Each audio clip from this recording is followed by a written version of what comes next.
Hello mga kautang, alam ko nanonood ka ngayon ng video na to dahil naghahanap ka pa rin ng legit na mauutangan online. At sa video na to, another loan application na naman yung pag-uusapan natin. At mga kautang, sa panahon ngayon, ang daming nagsilabasan na bagong utangan, mapa Google Play Store man yan, mapa App Store man yan. At itong video na to is bagong labas sa Google Play Store.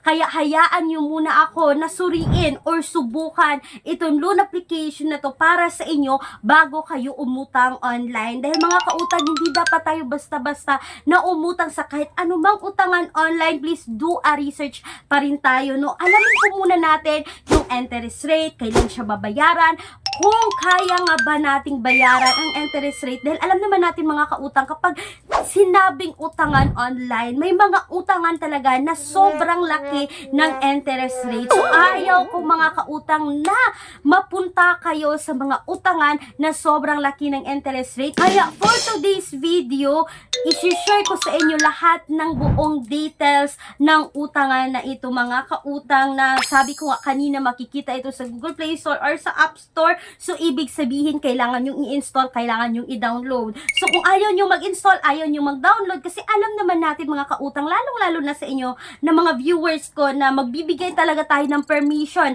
na i-access nila yung phones natin, yung storage natin, may iba pa nga makikita nila yung mga images natin, yung mga contact list natin. So kung ayaw natin ng ganito, may mga alternatives tayo na apply direct website, hindi sila nang i-access ng phone mga kautang, or wala tayong ibibigay na permission para ma-access yung phones natin, no? Maglalagay ako ng link sa description box or sa pen comment section ng video na to.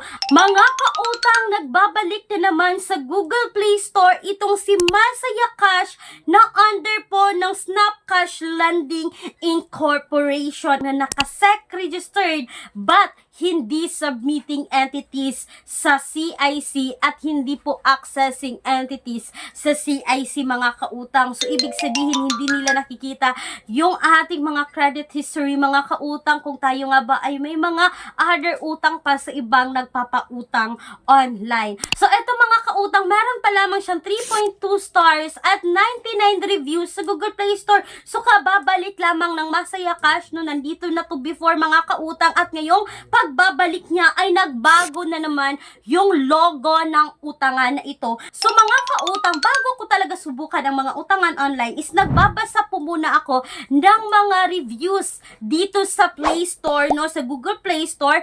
At ito po ay recent comment noong April 23, 2025 mga kautang, no. This month at this year lang yan. Sabi dito na isang commenter, easy to apply and to be approved. Pero, sobrang laki ng tubo at nanghaharas. Hindi pa makiusapan kapag hindi ka makapagbayad sa due. So, mga kautang, 1,000 daw yung ni borrower dito. Tapos, 650 na lang raw yung makukuha niya dito. Tapos, mga kautang, kapag na-delay ka raw dito is mag-a-additional ka ng 350 at babayaran mo lang ito sa loob ng 7 araw. So, mga kautang, wala pa rin pinagbago ito si Masaya Cash, no. Hindi ka magiging masaya sa resulta ng pag-a-apply sa utangan na ito dahil nga sa sobrang laki rin ng deduction. Isipin mo mga kautang, 1,650 na lang yung ma-receive in just 7 days. Okay lang sana mga kautang kung 14 days, 21 days, or 30 days, mas better na rin. Mga kautang, hindi lang yan, no, dahil mayroon pang nag-comment dito noong April 14, 2025, sabi niya, huwag kayong maniwala sa loan app na ito. Unang apply ko, na-approve naman ng amounting 1,000 pesos. But yung na-receive din na niya dito is 650 lang. Tapos daw mga kautang, nung nakapagbayad na siya dito is pwede siyang makapag-reload. Naging 1,500 yung offer mga kautang. Tapos, 900 na lang raw yung ma-receive mo sa utangan na ito. Kaya mga kautang, big no-no talaga sa utangan na ito, no? Kapag makita nyo talaga yung loan details, makikita nyo na talaga lahat ng info, mga kautang, please isipin nyo muna bago nyo i-proceed yung pag-utang dito. At mga kautang, hindi lang yan, no? Dahil nagre-reject rin, nag-auto-reject rin itong si Masaya Cash kasi ang dami pong nagsabi dito, no, na scam daw kasi nga na-auto-reject sila. Sobrang taas ng interest at sabi pa ng isang commenter, always rejected daw yung pag-apply nila dito. Mas better na rin for me, mga kautang, no, na na-reject kayo dito sa Masaya Cash kasi hindi siya recommended ngayon 2025. At kung naghahanap talaga kayo, mga kautang, no, ng pangmalakihan, like kung kayo dyan ay employed private sa isang company, mga kautang, kung kayo ay teachers sa private school, kung kayo ay private doctors and nurses sa mga private hospital,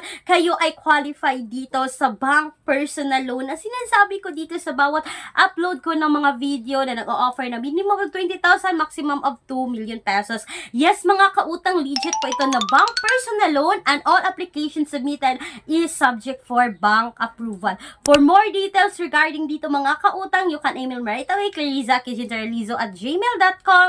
At kung gusto nyong masagot agad yung mga katanungan nyo dito, you can also call me sa aking Viber account na makikita ngayon sa screen. Sana po, mga kautang, ay nakatulong itong quick and honest review ko about dito kay Masaya Cash na nagbabalik sa Google Play Store. Para sa akin, mga kautang, hindi po recommended ang utangan na ito.